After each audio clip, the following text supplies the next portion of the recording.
नमस्कार। आज आप लोगों के बीच फिर हम लोग उपस्थित हैं स्टूडियो में और हालिया राजनीति पर चर्चा करेंगे कि चंपारण को बीजेपी बहुल बोला जाता है। आखिर ऐसा क्यों है कि चंपारण बीजेपी बहुल है? इसी पर हम चर्चा करेंगे। हमारे साथ उपलब्ध हैं हमारे मिथिलेश उपाध्याय जी। नमस्कार। उपाध्याय जी, चंपारण को बीजेपी बहुल क्षेत्र बोला जाता है। बड़ी आसानी से लोग बोल देते हैं कि चंपारण बीजेपी बहुल क्षेत्र है। सच्चाई भी यह है कि यहाँ से भाजपा की अधिकतर सीटें निकलती है। आखिर इसका कारण क्या है कि चंपारण बीजेपी बहुल हो गया? बहुल्य था नहीं, एक समय था कि सारा बिहार लालूमय था। तो यह परिस्थिति जिस तरह से बदलती है, आपको हम ले चलेंगे इसकी जड़ में। अब लगभग 2 दशक से बीजेपी बहुल्य क्षेत्र बना है, उससे पहले ऐसा नहीं था। 2 दशक से पहले जो 90 का दशक है, उसमें 90 का दशक एक काला अध्याय के रूप में चंपारण के सामने आया था। यहाँ की जनता वह 90 के दशक नहीं भूल सकती है। अब इसमें ऐसा चीज नहीं था कि एक वर्ग नहीं, इससे लगभग सभी वर्ग प्रभावित थे। अगर मान लीजिए कि डाकू बनते थे लोग, तो वह डाकू, अगर मान लीजिए कि हमारा बिरादरी के अगर डाकू हैं, तो आखिर आपके बिरादरी को मैंने प्रभावित किए, तो आप उससे प्रभावित हुए, त्रस्त हुए। लेकिन हमारे घर वाले, हमारे बाल बच्चे, या फिर अगर हम डाकू नहीं भी है, एक वर्ग विशेष को मुद्दा बनाकर पुलिस आती थी तो हमारे वर्ग के लोगों को प्रताड़ित करती थी। तो एक तरफ डाकू प्रताड़ित करते थे और एक तरफ हमारे प्रशासन।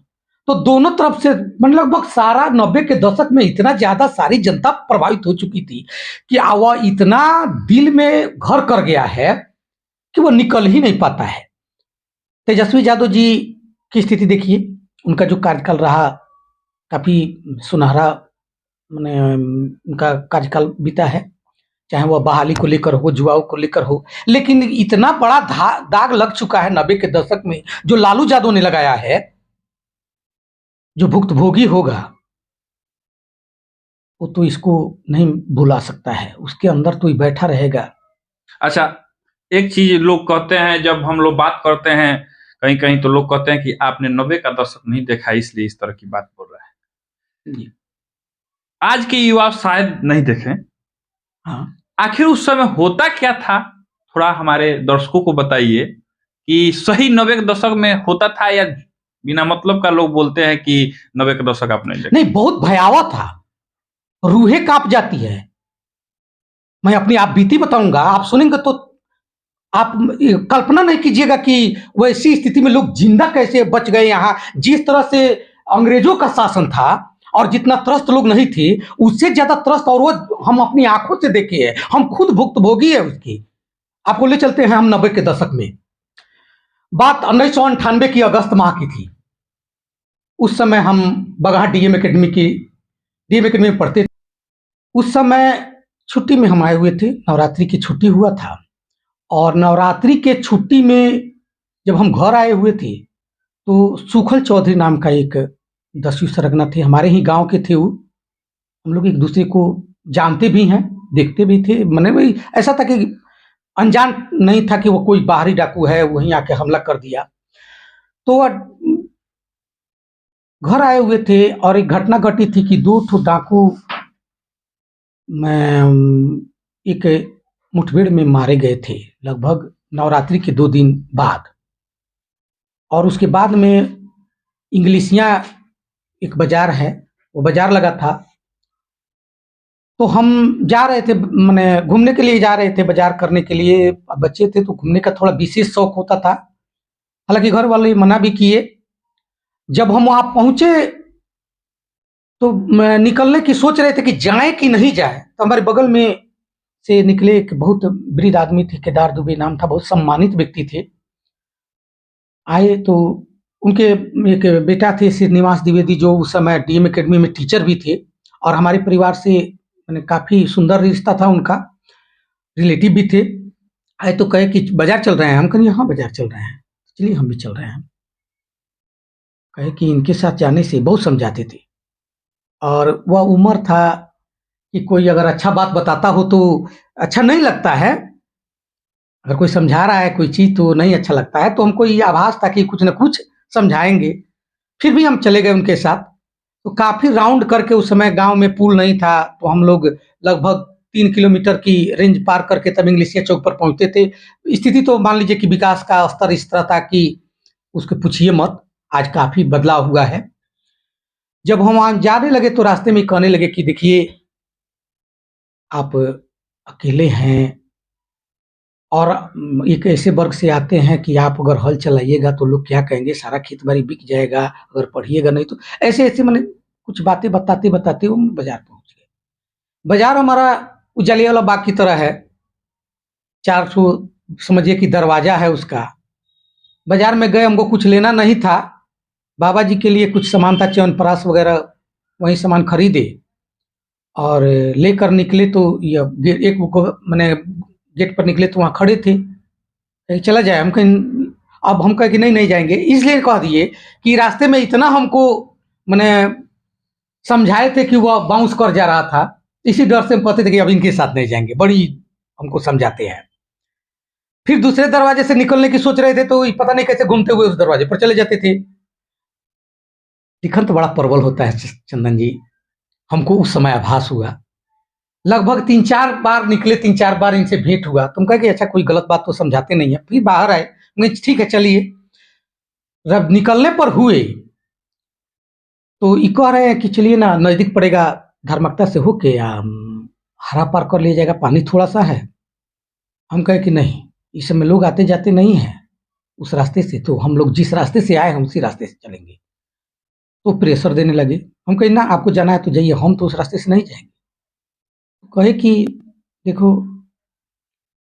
आपके पिताजी हमारे साथ आते हुए देखे हैं, अगर रास्ते में कुछ हो जाएगा तो हमसे पूछेंगे तो हम क्या जवाब देंगे? चलो ना, हम इसी रास्ते से सीधा पार कर लिया जाएगा। हम कहे नहीं, डाकू-वाकू का हल्ला है।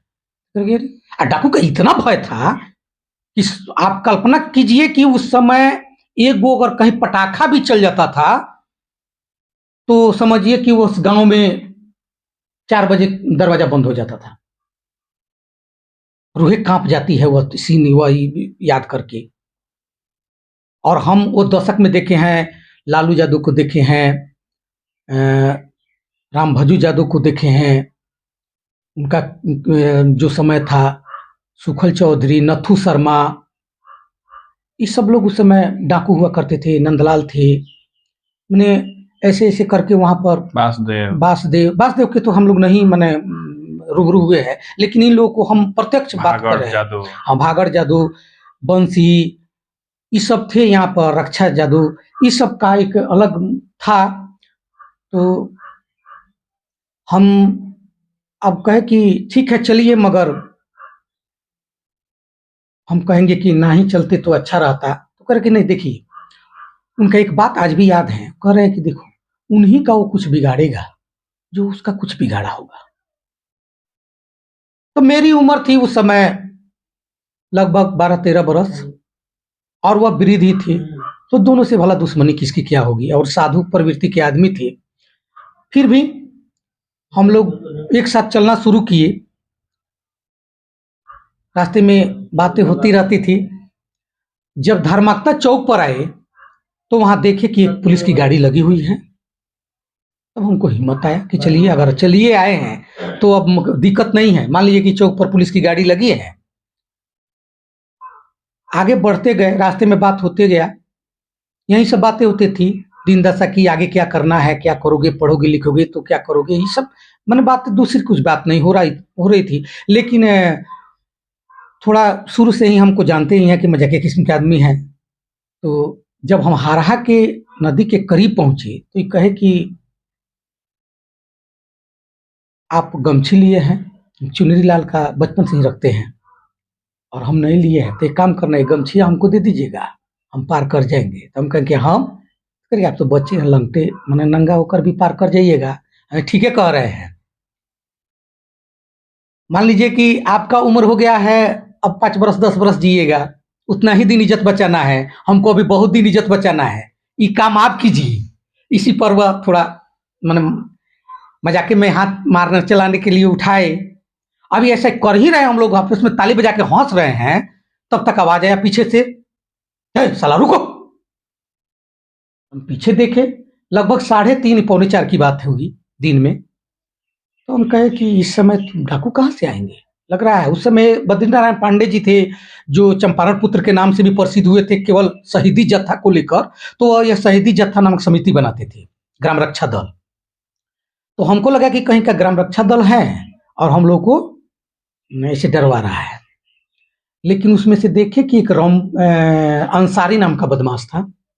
जब उसको सामने देखे तब हमको लगा कि अब हम लोग फंस गए हैं। तो हम बोले इनसे, जी चाचा ये डाकू है, हम लोग घर आ गए।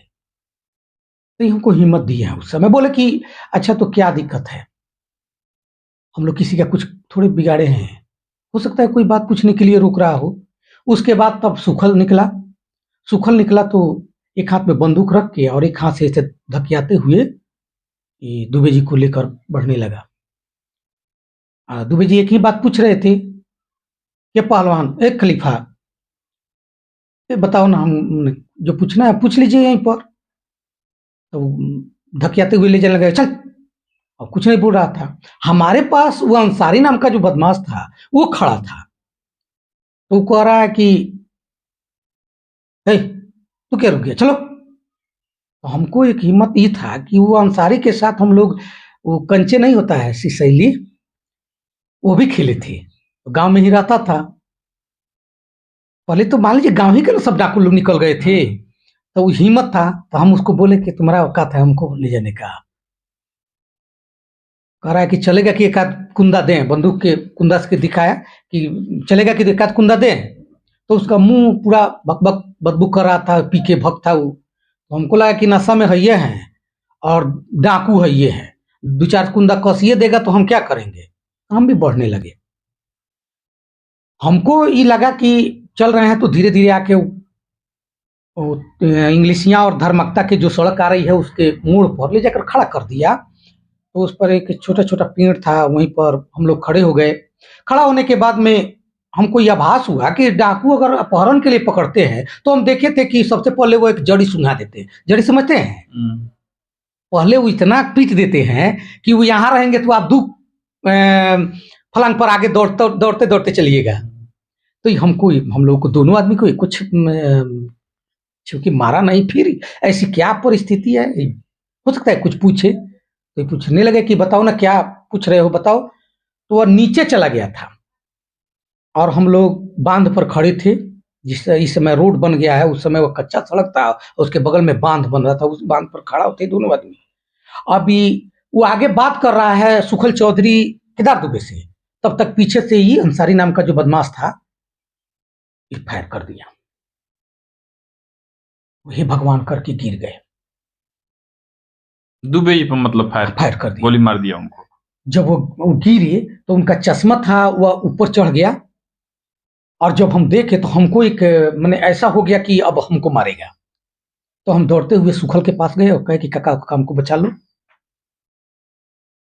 अब देखिए सामने मर्डर हो रहा है, आदमी उस समय क्या स्थिति होगी वो खून देखकर आप कल्पना कर सकते हैं। जब उसके पास गए तो बंदूक से ही अलग हमको ढकेला, और ढकेलने के बाद में अभी कुछ बोलता तब तक ही फायर कर दिया हम पर। जब ही फायर कर दिया तो हम ऐसे थे, सुखल की तरफ से ऐसे किए हैं, तब तक इधर से फायर कर दिया तो मेरा अंगूठा कट गया और छाती में काटते हुए बांह के नली में गोली चल गई। तो गोली चल गई तो बांह तुरंत टूट के झूल गया और फूल गया और तीनों जगह से खून का फवारा निकलने लगा। तब वो सुखल बोला कि रे कहे बच्चों को मारा है, अपने मन से सब करता है, बोला था। और बोलने के बाद फिर कह रहा है अच्छा मार दिया तो अब सजा हो रहा है, दोहरा दो और जल्दी से भागो यहां से। कह के सब धीरे धीरे बढ़ने लगे। जब बढ़ने लगे तो ई क्या किया कि बंदूक तोड़ के, एक बोल्टिया राइफल था, और निकालने लगा गोली। गोली निकालने लगा तो गोली फंस गया था, बनावटी बंदूक था, तो दांत से निकालने लगा। तब तक हमको ऐसा आभास हुआ कि कोई कह रहा है कि भागो यहां से। मेरे मन में आया, और जैसे ही ली तो एक बाह दल का काफी दर्द किया, तो हम इसको उठा के ऐसे दाब लिए। जब ये दाब लिए तो अब मैंने काफी राहत महसूस हुआ। उसके बाद यह इनका बंदूक अभी फंसा हुआ है, घुस गए उनका गन्ना के खेत तक, गन्ने में पार करते हुए चले गए। जब उस बगल निकलना चाहे तब तक उधर से वो लोग निकल रहा था। तो वहां आवाज सुने हम किसी का कि सबको पहचान लिया है, इसको घेर के मार दो। तो हम धीरे से फिर बैक कर गए गन्ने के खेत में। बैक करने के बाद आम के जो छोटे छोटे पेड़ था, उसी एक पेड़ के पास खड़ा होकर और जो गमछी लिए थे वो चुनरी से इसको बांधने लगे। तो बांह का एक ही जानते थे। जब इसको बांध रहे थे तो ये इसमें जब सटा कपड़ा तो ये नहीं, दर्द नहीं, वो बिस बिसाना कहते हैं उसको, जलन टाइप का ऐसा हुआ। तो हम कहे कि ये भी हमारा खत्म है। तो बंधा नहीं रहा था, हमको यह आभास था कि बांध देंगे, उसके बाद गांव के लोग आएंगे तब हम निकलेंगे। लेकिन फिर अब दिमाग कह रहा है कि बंधा रहिए ना रहा है, खून निकल रहा है। जहां पाँव रखते थे वहां खून का धब्बा, मैंने पैर का एक निशान बनते जाता था। तो फिर कहे कि खून गिर जाएगा और यहीं बेहोश होकर गिर जाएंगे। तो जब इतना भयभीत है गांव के लोग, जो दिन में नहीं आ रहे हैं तो रात में गन्ना के खेत में आएंगे। और केदार दुबे कोई मैंने जिंदा तो है नहीं कि बताएंगे कि मिथिलेश को भी गोली लगा है, तो अपने आप हम इसी में मर जाएंगे। तो जब मर ही रहे हैं तो निकलो, जो होगा देखा जाएगा। तो फिर ऐसे समाये थे गन्ना के खेत में, तो फिर ऐसे निकल रहे हैं धर्मकता की तरफ।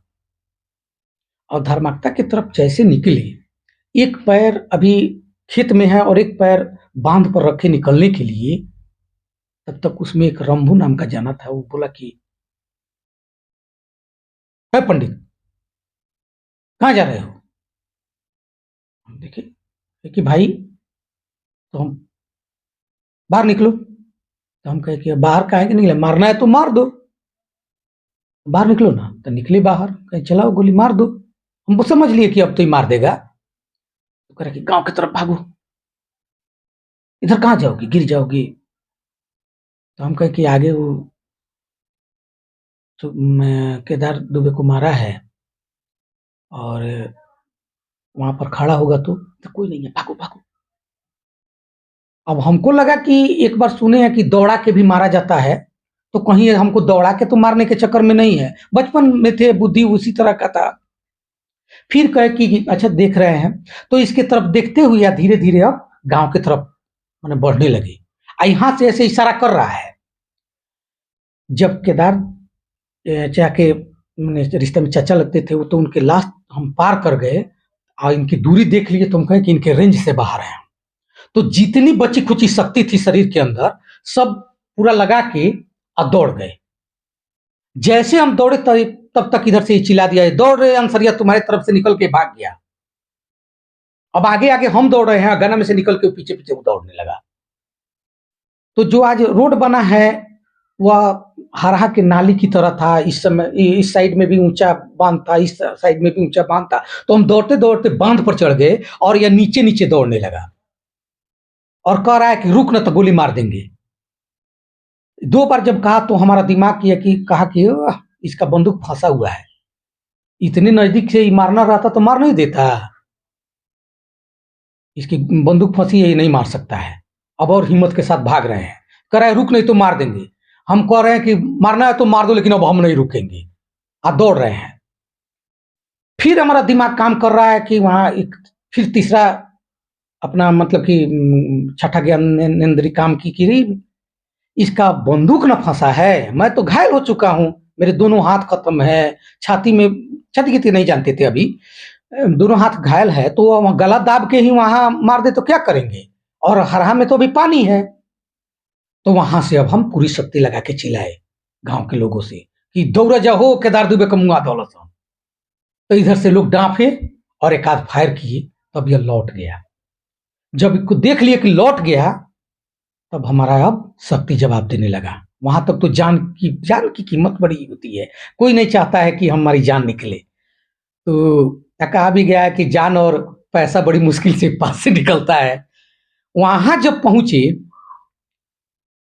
तो अब डगमगाते डगमगाते नदी के मैंने किनारे पहुंचे, तो इधर से हमारे एक मामा थे और हमारे एक छोटे चाचा थे जिनका नाम राधाकांत उपाध्याय है, और मामा थे विजयकांत उपाध्याय।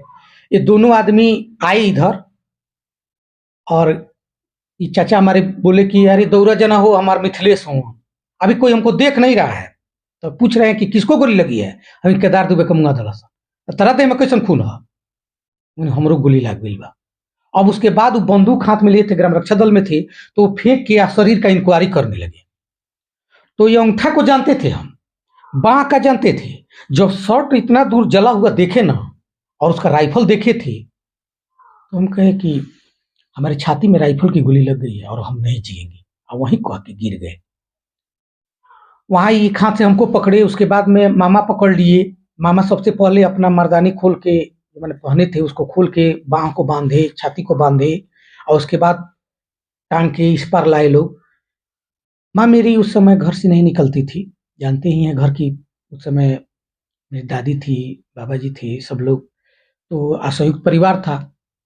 लेकिन वह जब सुनी तो वो पागलों की तरह दौड़ते हुए आई। अब हम देखिए, वो आके हाथ ऐसे लगाई पकड़ने के लिए, तो ऐसे करने से खून टोटल जो था ब्लड यहाँ पर जम गया था। अब उसका हाथ पूरा यहाँ उसमें घुस गया।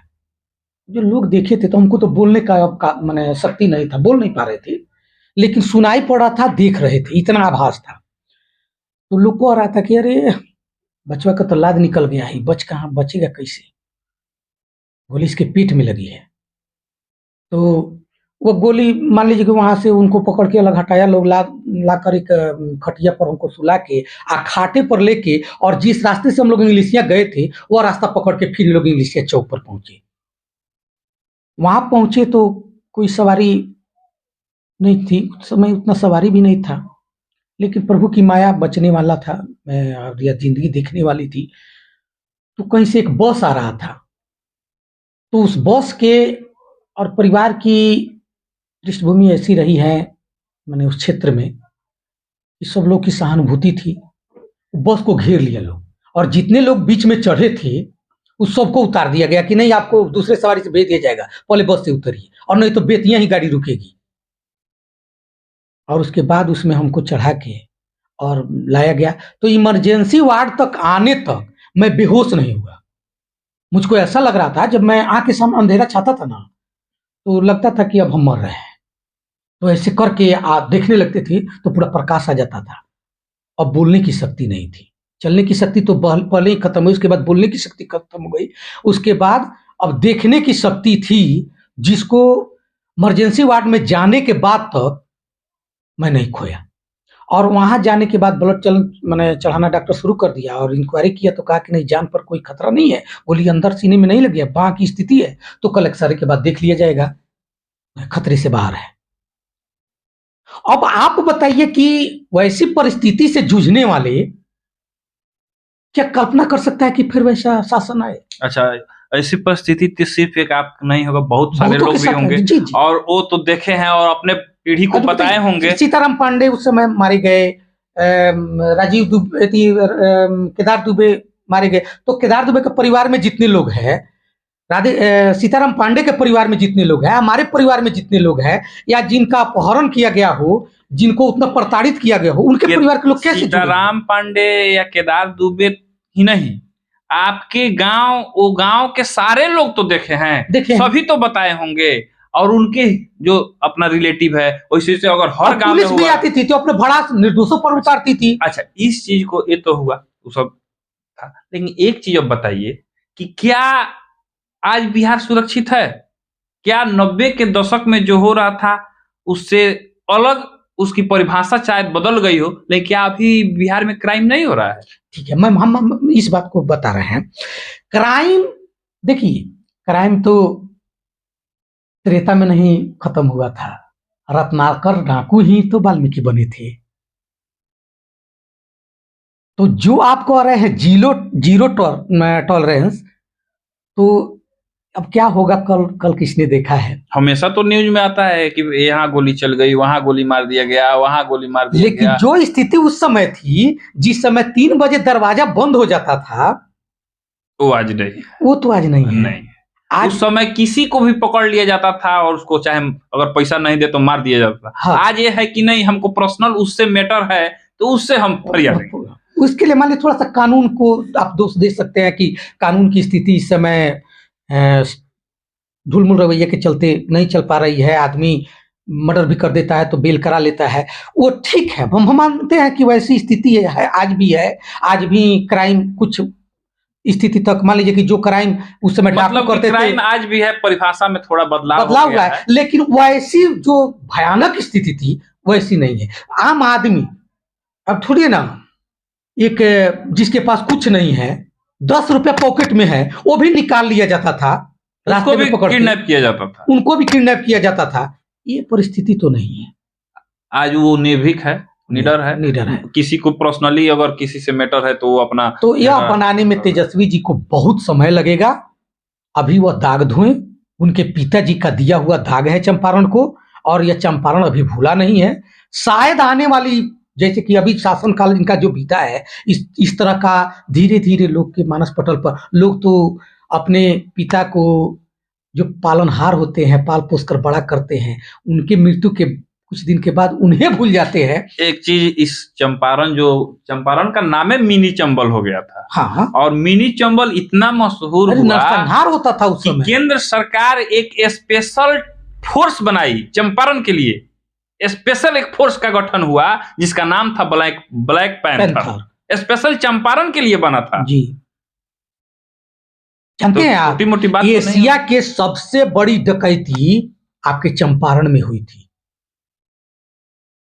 बेतिया राज की, जिसका खुलासा, ठीक है, मान लीजिए उस समय लालू यादव, हम ऐसा बात नहीं है, लालू यादव के शासनकाल में जंगल राज था या चंपारण के लिए कला अध्याय था, लेकिन आज नीतीश जी कितने दिन से शासन कर रहे हैं?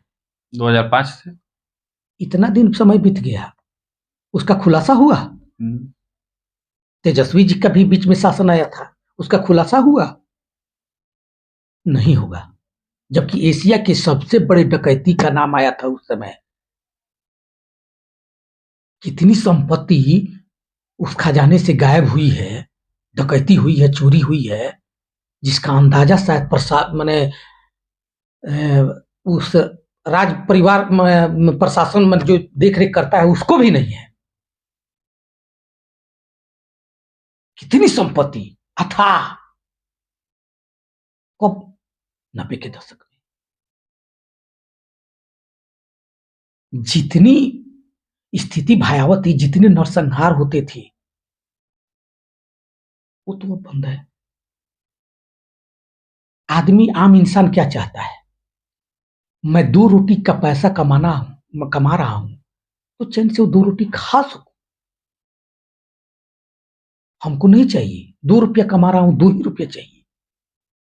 मैं मानता हूं कि अफसरशाही बढ़ी है, वह डकैती का रूप बदला है, घूसखोरी बढ़ी है, उसमें इन्वॉल्व हो गया है। आज देखिए के पाठक का ले लीजिए, के पाठक पूरे पुरजोर तरीका से इस पर कंट्रोल किए। कहां कंट्रोल किए हैं जी? बड़ी मछली छोटी मछली को खाती है। इन निसहाय शिक्षकों को प्रताड़ित किया जा रहा है, इस पर दबाव बना है। लेकिन उसमें भी कुछ ऐसे शिक्षक है, अभी कल का न्यूज देखिए, एक मानपुर प्राथमिक विद्यालय है, वहां पर कल किसी प्रकार का छुट्टी नहीं था, ताला लटक रहा था। क्या किए हैं के पाठक? अभी 3-4 दिन पहले की घटना बता दे रहे हैं, जो टोला परसौनी में भैरवगंज में हुआ, जो बच्चों के एमडीएम खाने से, रसोईया की लापरवाही भी हम कैसे माने, जबकि उसमें रसोईया के बच्चे भी हैं और वो खुलासा भी कर रहे हैं। क्या करेगी प्रशासन? तो रूप बदल गया है, रूप बदल गया है। बस कहा गया है